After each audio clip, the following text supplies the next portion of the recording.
On how to open a beer bottle using magnets and a quarter.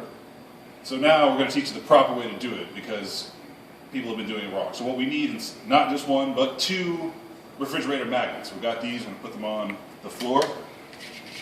And then my helpful assistant, Dee, please.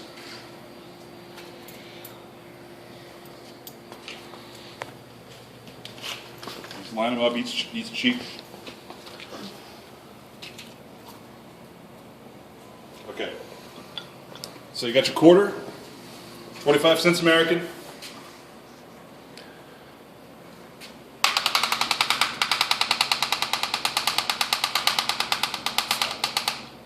It works! Open beer.